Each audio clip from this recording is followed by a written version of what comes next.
We. Khandekar यांच्या ययाती पुस्तकातील मला आवडलेली काही वाक्य ती मी लिहून ठेवली, ती मी तुम्हाला आज सांगते. पहिलं, शब्दांपेक्षा ना स्पर्श अधिक बोलका असतो, पण त्याला काही माणसांच्या काळजाला हात घालता येत नाही. ते काम ना अश्रूंनीच करून चालेल. कसलं भारी वाक्य आहे ना, किती विचार करायला लावणार वाक्य.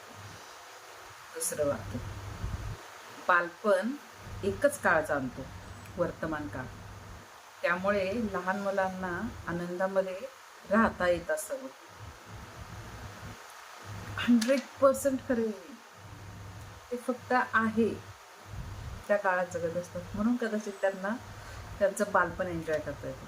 आपण भविष्याचा विचार करत बसतो. म्हणून आपल्याला आत्ता आहे ती सिच्युएशन, आहे ती वेळ जगता येत नाही.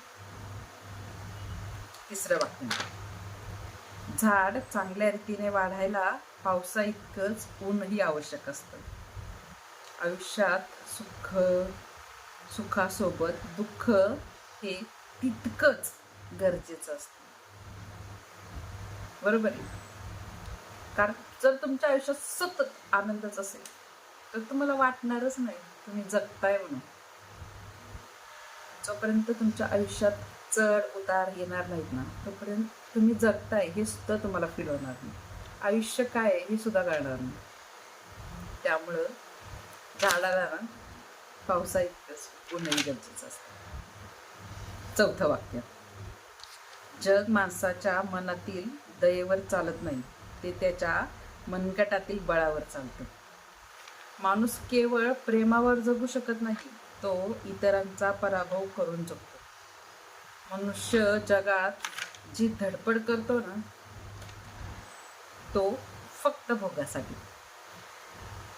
त्यागाची पुराणं देवळात ठीक असतात, पण जीवन हे देवालय नाही, ते रणांगण आहे.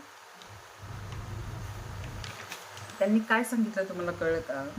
आपण ना फक्त प्रेमावर जगू शकत नाही, लोकांचा पराभव करणं हे आपण आपलं ना परम कर्तव्य समजू. आणि फक्त मनुष्याना जगात धडपड करत नाही हो, ही सगळी धडपड फक्त भोगासाठी. भोग म्हणजे कसले? कुठलाही असू शकतो. तुम्हाला पैशाची हवा असू शकते, एखाद्या स्त्रीची असू शकते, एखाद्या प्रत्येक गोष्टीची, एखाद्या खेळाची असू शकते, एखाद्या वस्तूची असू शकते, एखादा मोठा महाल असू शकतो, कशाचाही हो. त्याच्यासाठी तुमची सगळी धडपड चालू असते. बरोबर का नाही? त्यामुळं